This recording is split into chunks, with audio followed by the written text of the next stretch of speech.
Good morning guys. இன்றைக்கி ஒரு mini vlog தான் பார்க்க போகிறோம். இன்றைக்கி தான் day 1 of entering into 4th year of college. வாங்க வீடியோக்குள்ளே போகலாம். டக்குன்னு குளிச்சுட்டு ரெடி ஆகிட்டோம்.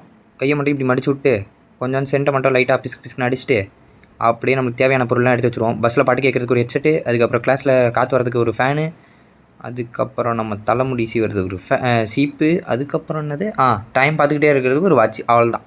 வாங்க அப்படியே நம்ம ஒரே ஒரு ஆக்சரிஸ் என்னென்னா நம்மளோட காப்பு மட்டும்தான். அதை போட்டு மாஸ்டர் விஜய் மாதிரி கிளம்பிடலாம் சாப்பிட. கீழே போய் பார்த்தா ஒரு 2-3 இட்லி வச்சுருந்தாங்க. அதை அப்படியே சாப்பிட்டு அப்படியே திரும்பி பார்த்தா ராசி பலன் ஓடிட்டு இருந்துச்சு. சரி நம்ம அப்படியே கிளம்புவோம் சாக்ஸை போட்டுன்னு கிளம்பியாச்சு. போகிற வழியில் ஒரு தேங்காய் மட்டும் கோயிலில் உடச்சு போட நாங்கள் வீட்டில். சரி ஓகே அதையும் கொடுங்க அப்படின்னு உடச்சு போயிடலான்னு பக்கத்தில் விநாயகர் கோயில் வந்தாச்சு. 4th இயர் ஆரம்பிக்கிறோம். ஸோ நல்லபடியாக ஆரம்பிப்போன்னு சாமியை வேண்டிக்கிட்டு ஒரு தேங்காய் உடச்சிட்டு கிளம்பியாச்சு. போகிற வழியில் நம்ம நண்பர் கிஷோர் அப்படியே அவனை கூட்டிகிட்டு அவன் என்னை கூட்டிகிட்டு அப்படியே போயிட்டு இருந்தோம். போகிற வழியில் தான் இந்த மாதிரிலாம் ஸ்டண்ட் எல்லாம் காட்டுவான். அப்படியே போயாச்சு. பஸ்ஸில் உட்காந்தாலும் கொஞ்சம் நேரம் ஹேர் ஸ்டைல் செட் பண்ணோம். ஏன்னா முடி கலந்துரும்.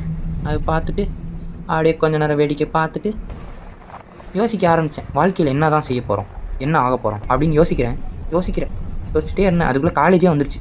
நம்ம அப்படியே கிளாஸ்க்குள்ளே போகிறேன். எனக்கு ஒரு அதிசயம், பாடுறா 4th ஆளாக நம்ம வந்திருக்கோம். ஒரே பெருமையாக இருந்துச்சு. போகிற இடம்லாம் எப்படி கண்ணி அடி வைப்பாங்களோ அதே மாதிரி உட்கார இடம் ஃபுல்லாக அழுக்காக இருந்துச்சு. சரி அதுக்காக ஒரு பேப்பர் வச்சு தொடச்சிட்டு உட்காந்தா மேம் அதுக்குள்ளே இங்கெல்லாம் உட்காரக்கூடாது, ஃபங்க்ஷன் கிளம்புங்கன்னு சொல்லி கிளம்ப சொல்லிட்டாங்க.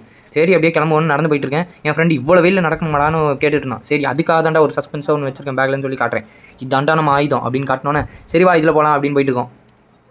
அப்படியே போகிற வழியில் உங்களுக்கு ஒன்று காட்டுறேன். இதான் நம்ம சிங்கப்பூர், இதான் நம்மளோட காலேஜ். அப்படியே நம்ம போனால் ஃபங்க்ஷன் ஆரம்பிச்சிச்சு. போகும்போதே உள்ளே ஆரம்பிச்சிச்சு. ஆனால் போகிற வழியில் ஒரு சம்பவம் நடந்துச்சு. இந்த சிரிப்புக்கு பின்னாடி ஒரு வேதனை இருக்குது. அதை நான் அப்புறம் சொல்கிறேன். ஏன்னா என்கிட்ட இப்போ தாடி இருக்குது, இவன்கிட்ட இல்லை. ஏன்னா இவன் மாட்டிக்கிட்டு இப்போ தான் ஐடி கார்டை வாங்கிட்டு வந்தான்.